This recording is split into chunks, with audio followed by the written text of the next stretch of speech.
Study channel के इस YouTube channel पे आप सभी दोस्तों का स्वागत है।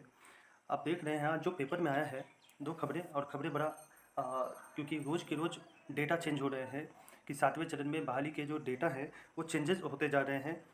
कहाँ तक इसमें सत्यता है इस पर बात करेंगे और ये बहाली कब शुरू हो सकती है 7वें चरण की और 7वें चरण में विशेषकर एसटीईटी की उस पर बात करेंगे। तो चलिए आज पेपर में जो आया है उसको देखते हैं फिर आगे चर्चा करेंगे।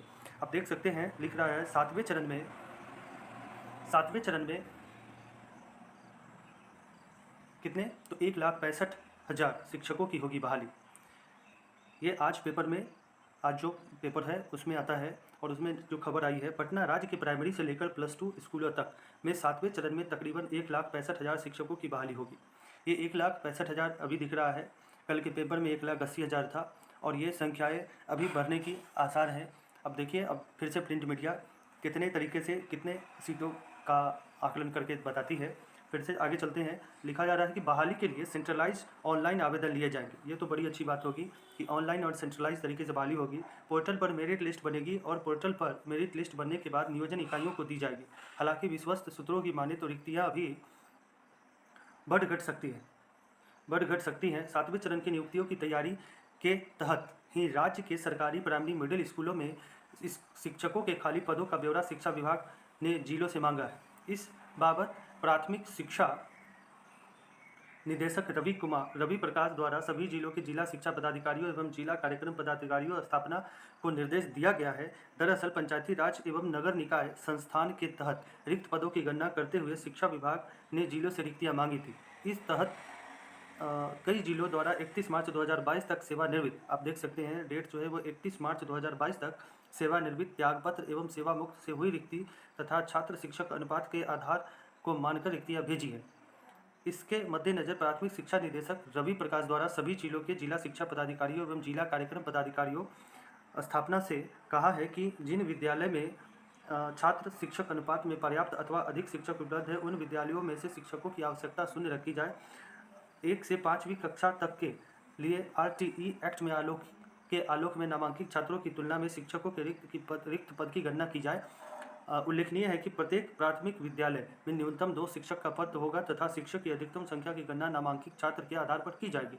प्राथमिक शिक्षा निदेशक द्वारा दिए गए निर्देश में जिला शिक्षा पदाधिकारियों एवं जिला कार्यक्रम पदाधिकारियों स्थापना से कहा गया है कि 6ठी से 8वीं कक्षा के लिए RTE एक्ट के अनुसार नामांकित छात्रों की संख्या के आधार पर विषयवार रिक्त पदों की गणना आवश्यक होगी। आपको याद दिला दूं कि 6ठे चरण में नियुक्ति की प्रारंभिक शिक्षकों की 90,762 पद थे। इन पदों के विरुद्ध तकरीबन 42,000 शिक्षकों की बहाली हुई।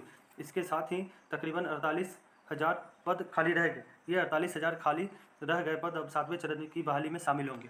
अब समझ सकते हैं कि 90,762 पद का जिक्र था जिसमें 42,000 ही शिक्षकों की नियुक्ति हो पाई। बहुत सारे इसके रीज़न है।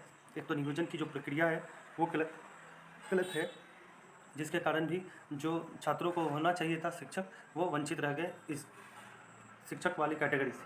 चलिए आगे देखते हैं। अब ये बहाली शुरू कब होगी इस पर डिपेंड करता है, उसके खबर देख लीजिए। अगस्त के पहले सप्ताह में शुरू होगी 7वें चरण शिक्षक की बहाली प्रक्रिया।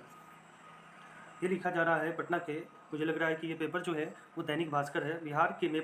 बिहार में सरकारी नौकरी की तैयारी करने वाले युवाओं के लिए अच्छी खबर है। बिहार में 7वें चरण की बहाली प्रक्रिया अगस्त के पहले सप्ताह में शुरू हो जाएगी। इस महीने के अंत तक शिक्षा विभाग नियुक्ति का शेड्यूल जारी कर देगा। बिहार सरकारी स्कूल में शिक्षकों के खाली पदों को भरने के लिए शेड्यूल जुलाई के अंतिम सप्ताह तक जारी हो जाएगा। वहीं माध्यमिक और उच्च माध्यमिक के 40,000 पदों पर नियुक्ति का शेड्यूल अगस्त के पहले सप्ताह में जारी होगा।